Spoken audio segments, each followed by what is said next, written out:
Good morning. Good to have you with us on this Monday. I'm Joe Fryer. And I'm Savannah Sellers. We're going to begin this hour out west, where first responders say one suspect is in custody following a deadly mass shooting in downtown Seattle last night. At least 3 people were killed in the shooting, while at least 4 others were reported injured. Officials said they believe the victims were caught in a shootout between 2 gunmen at a food festival near the city's iconic Space Needle. And this morning, officials say one suspect is in custody, with potentially another shooter still on the run. Reporter Sebastian Robertson from our NBC affiliate in Seattle, King 5, has the latest details. The Seattle Police Department confirming that 3 people have died. A total of 7 people were shot after a shooting at an event in Seattle called the Bite of Seattle. We are just beside the Space Needle, north of the Mopop Museum here.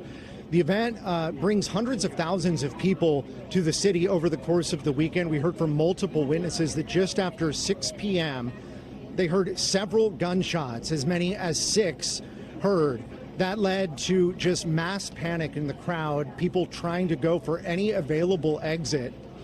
Meanwhile, Seattle police, who were already on scene, dozens of officers responded. We're told that several of those officers immediately confronted the shooter, were able to get that person to put down the weapon.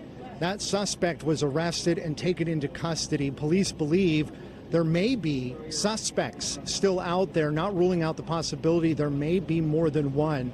Now, hundreds of thousands of people attend this event on average per day, and despite there being many witnesses, police say that a problem is that those witnesses are not cooperating with law enforcement. They're asking the public to come forward. They believe that somebody knows who these alleged shooters or shooters may be. Meanwhile, all resources are descending on Seattle.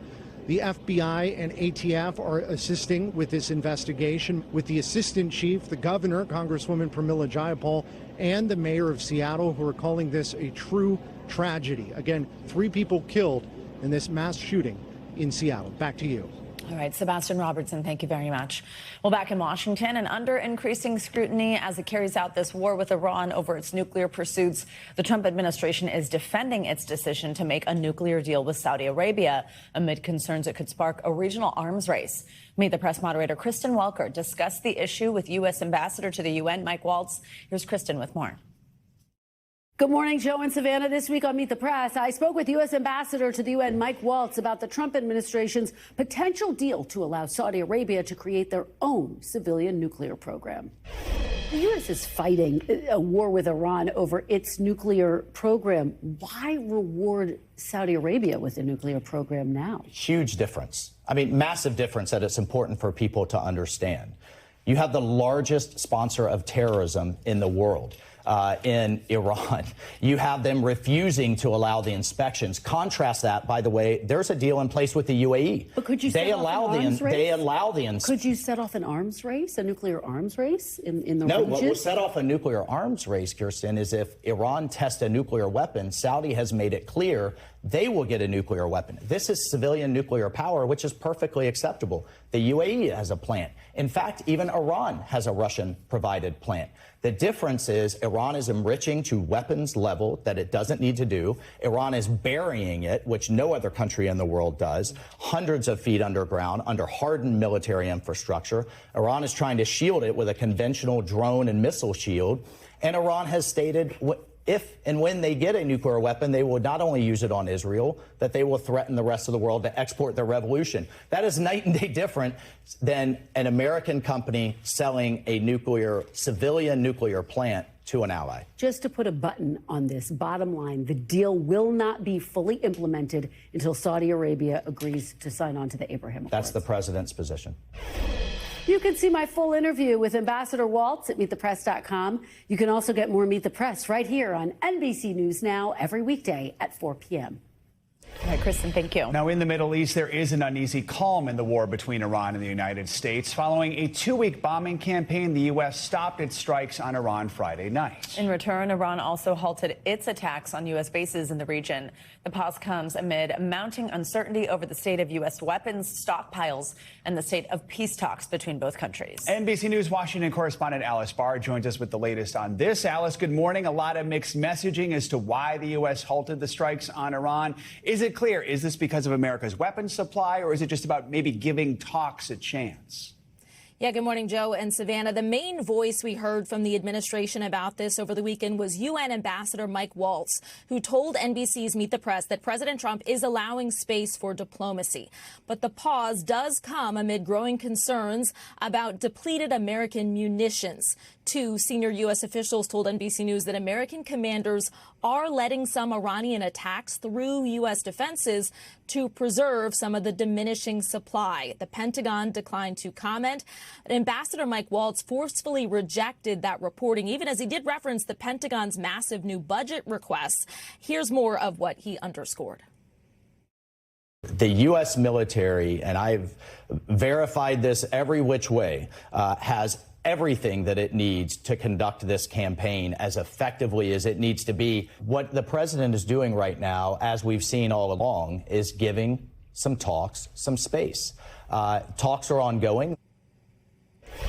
Notable, too, that Israeli Prime Minister Benjamin Netanyahu is due to arrive in Washington today for the funeral services for his longtime ally, the late Senator Lindsey Graham. And then tomorrow, Netanyahu is set to meet with President Trump in their first face-to-face talks since the war with Iran began in February. Alice, what are we hearing from the Iranians about the current state of affairs? Are they willing to restart talks with the U.S.? Huge question, right? For the first time in weeks, Iran yesterday reported progress in talks with Oman to reopen the Strait of Hormuz, but didn't offer any specifics. And Iran did say that it would pause its attacks for as long as the U.S. pauses its bombing. But Iran said today it was still in control of the Strait of Hormuz and not seeking to restart peace talks, at least directly with the United States at this point. Alice, despite this pause in fighting, the U.S. says it is still maintaining that naval blockade on the Strait of Hormuz. And CENTCOM did carry out an operation involving a tanker over the weekend. What are we learning about that? Yeah, U.S. Central Command released footage of American troops boarding and inspecting a ship in the Persian Gulf and disabling a vessel accused of violating that U.S. military blockade. And then we know this is also expanding to other fronts. On Saturday, Houthi rebels who are backed by Iran attacked Saudi oil installations along the Red Sea coast. Over the weekend, Iran threatened Britain, warning against letting U.S. bombers operate from British bases. The U.K. said it's ready to defend itself.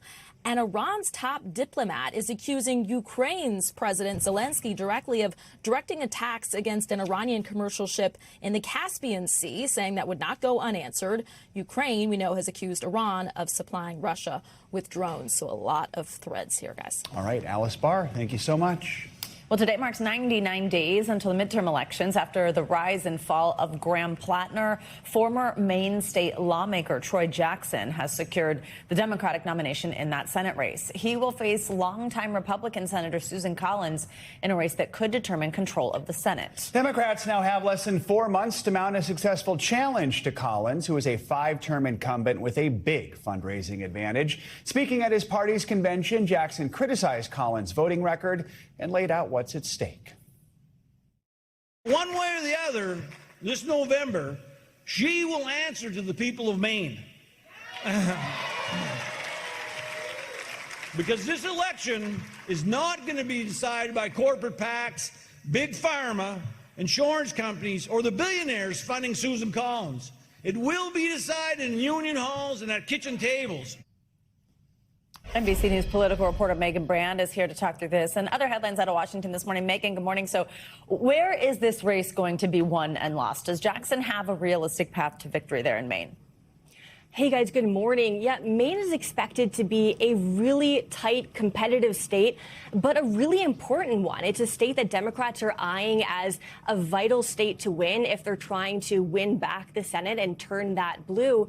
And it's also a really interesting state politically because it's a state that is represented in the Senate by Susan Collins, who is a Republican, but it's also a state that President Trump lost in 2024. So over the weekend, we got a bit more of a taste as to how these two candidates are going to be framing this race now that we are officially in the general election portion of this race. So Troy Jackson, in a speech over the weekend, criticized Susan Collins, arguing that she expresses concerns, but that she doesn't do enough to sufficiently take action and address those concerns.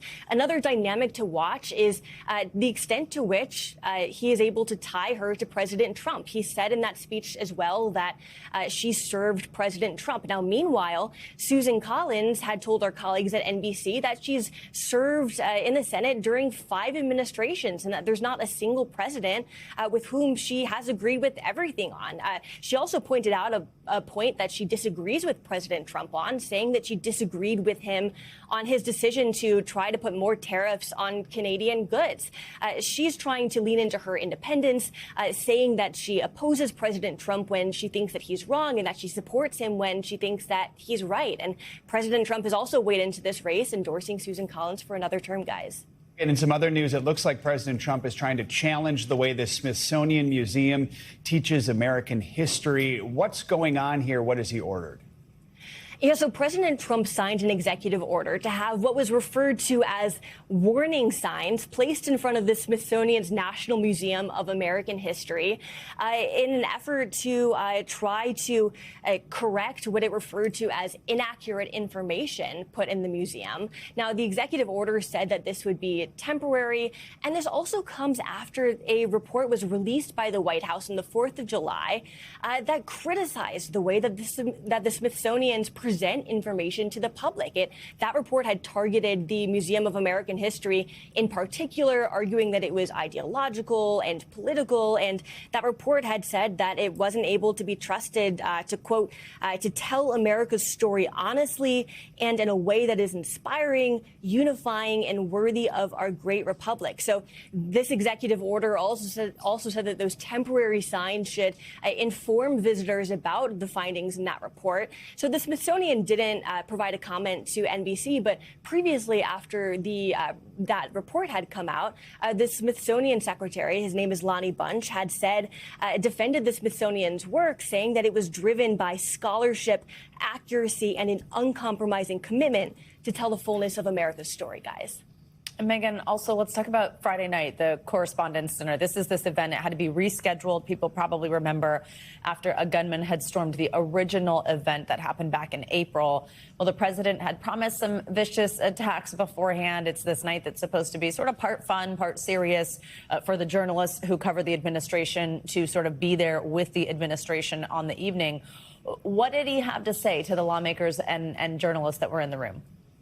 So many parts of that speech reflected the atmosphere of a political speech that he gives. So he criticized political opponents, he criticized journalists, but, you know, it's a very different crowd than one that he's used to speaking in front of. He's used to speaking in front of fans of his, and this was a room that was filled with many journalists who, you know, who didn't express much emotion during a lot of this speech. It's also a speech where the president traditionally delivers a couple of jokes as well, and Trump did that too. And a few of the jokes got laughs, but many as well were met with silence. Again, this is a room of journalists who, it's a different atmosphere than the type that he would typically present a speech in front of. So he acknowledged that at some point as well, referring to a joke after a joke had fallen flat, saying that he thought that was the only part that was good in, quote, this whole freaking stupid speech that they wrote, were his words, guys.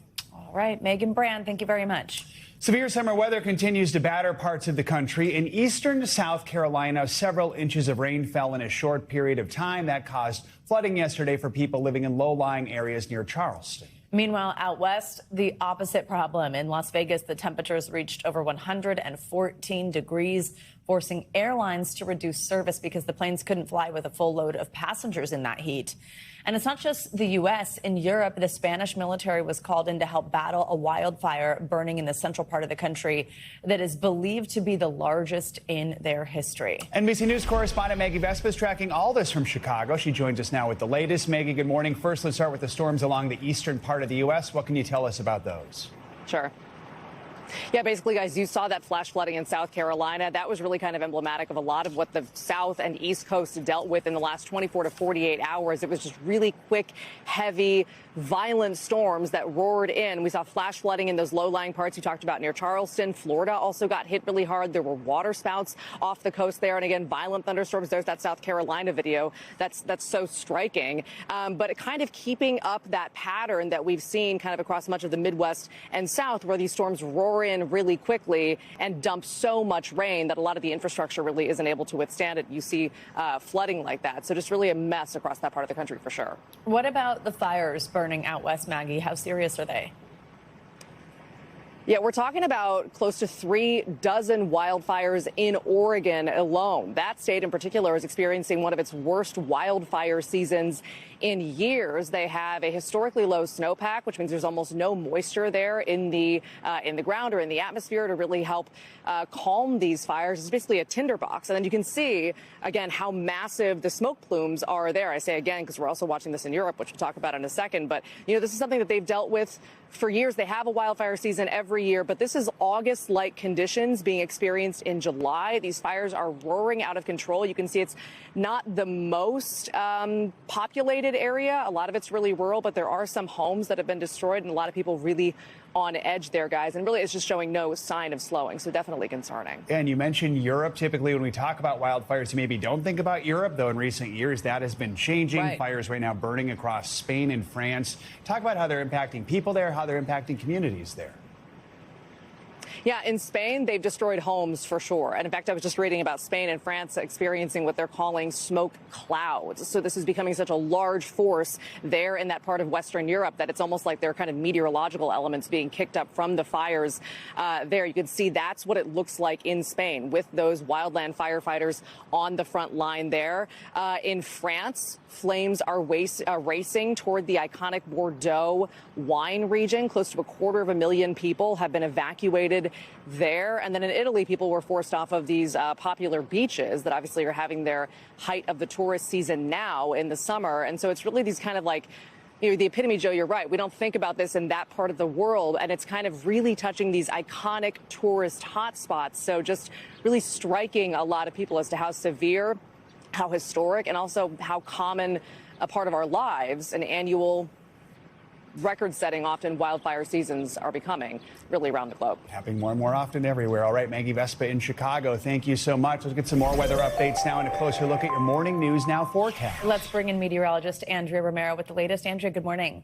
Good morning, Joe and Savannah. And yes, we are dealing with that severe weather threat also in parts of the country still. We're looking this morning at some heavy rain activity, some storms firing up here along Michigan and also here in parts of southern Illinois, stretching into parts of Kentucky and even also Tennessee. Now, this is a frontal boundary that's going to be moving through the area, sparking these isolated storms that will be dotting the Ohio Valley, the Great Lakes today, the Midwest. All severe hazards are possible. We're talking about damaging winds, large hail, and also that possibility of an isolated tornado. And this risk will be shifting eastward tomorrow as the system slides towards the East Coast, and the potential for that wind and that hail, those heavy rain showers will be extending all the way from the northeast into the mid-Atlantic. We could have some flash flooding issues, especially in those metro areas. So that's something to look out for tomorrow. So the severe weather threat, 53 million people are at risk today here in the Great Lakes, the Midwest, and also parts of the Ohio Valley. And that threat, like I said, will be shifting over to the East Coast, stretching all the way from New York down into Myrtle Beach, and where 34 million people will be at risk for that severe weather. Now, talking about the heat, it's a dangerous, long-lasting heat wave that's impacting parts of the southern U.S. and also the central U.S. and will continue to do so. This hot and humid weather will persist. We can look at those triple digits that we'll be having today across parts of the desert Southwest, and that will continue into tomorrow as it begins to shift to the south, and the concentration of the heat will intensify as well as the humidity for late week. And we're talking talking about heat indices that will be in the triple digits from Tampa to Myrtle Beach to Dallas, Houston, New Orleans. And of course, the heat is not only impacting the U.S., but across the pond, we're talking about that European heat wave, which of course is one of those main contributing factors for those wildfires that we just saw, those devastating images. Over 120,000 acres have burned in Spain already. Obviously in France also we're talking about those fires, and we can see those hot temperatures, and really there's no relief in sight for them at this moment. So it's really concerning what's happening over there as well. Reminder, many of those places, they don't have air conditioning there either. They don't. Very dangerous. Thanks, Andrea. Thank you. Well, in overseas news, the LGBTQ plus community in Germany is still in shock after a deadly attack at the Berlin Pride Parade over the weekend. On Saturday, police say a man drove a vehicle into a crowd and then began attacking people with a bladed weapon. He killed one person in the incident and injured dozens of others. On Sunday, police shot and killed the suspect after a short manhunt when he charged at officers with a knife. NBC News correspondent Valerie Castro has the details. Berlin police killing this 21-year-old man suspected of plotting and carrying out a deadly terror attack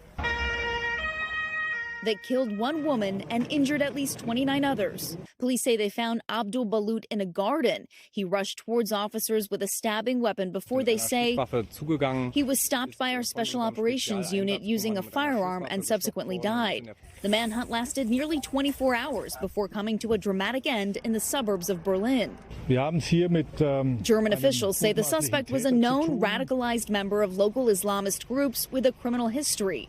Police say Balut drove this white van into dozens of people as they walked through Tiergarten Park, the city's largest public park. The driver's seat found empty after it crashed into a tree. Some victims were also stabbed, likely with a machete, according to the German Interior Minister. Many of the victims were attending a large pride event. Yeah, we have a beautiful pride today, and now it's a terrible situation in Berlin. Yeah, I'm shocked. The event, known as Christopher Street Day, is one of Europe's largest pride celebrations, with hundreds of thousands of people in attendance. The festival cut short by the attack. Thousands returning to the area for a vigil. We are feeling not free at the moment. The mayor of Berlin vowing, "We will not allow anyone to take away our way of life or the way we live together." The Berlin prosecutor's office says the suspect was born and raised in Berlin and has a Lebanese background. They say he had previously expressed a desire to join ISIS. Back to you. All right, Valerie, thank you. Well, let's bring in NBC News law enforcement analyst Evie Poumpouras now for more on this. Evie, good morning. Thanks for joining us. Walk us through how authorities adapt to a threat like vehicle ramming at an event like this when it's publicized and known that there's going to be a gathering outside at something like this. So we've actually seen quite a few of these. Germany's had an issue with some of these vehicle rammings. We even had one here in the United States, New Orleans, a couple of years ago that we reported on.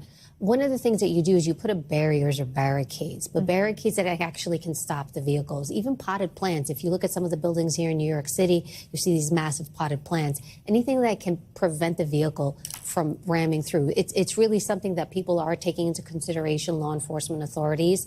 Then you're also looking at the traditional police presence, even uniforms, how many uniforms to have on site. People don't think of that, but when I would do security plans, it wasn't just for the individual like the president, but we would think about the public, and I would think about how many uniforms I wanted. Uniforms create deterrence. If I see law enforcement in uniforms, I'm thinking, okay, I'm going to go the other way. So anything that's massive presence. I think in this scenario, they suspect that he did rent the vehicle, so they're going to trace that back to see what was going on with that. And I did hear that they actually had somebody else in custody.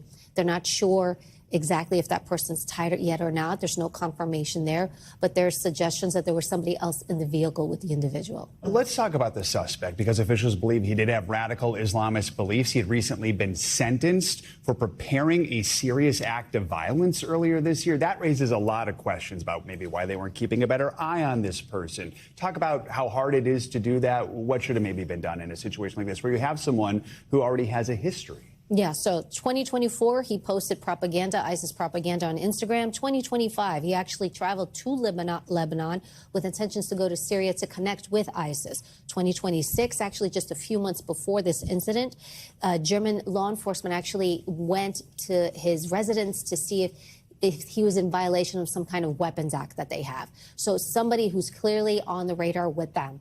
So they did convict him for certain crimes, but that's the thing, is like you convict and then you release, and then how many people can you monitor? It is such a difficult thing. Social media, monitoring people with ideologies and ideas. We're getting to a point where it's very, very hard. And even when you look at someone, you have to make sure, do I have enough to keep monitoring? And then you have to allocate your resources somewhere else. We thank you for watching, and remember, stay updated on breaking news and top stories on the NBC News app or watch live on our YouTube channel.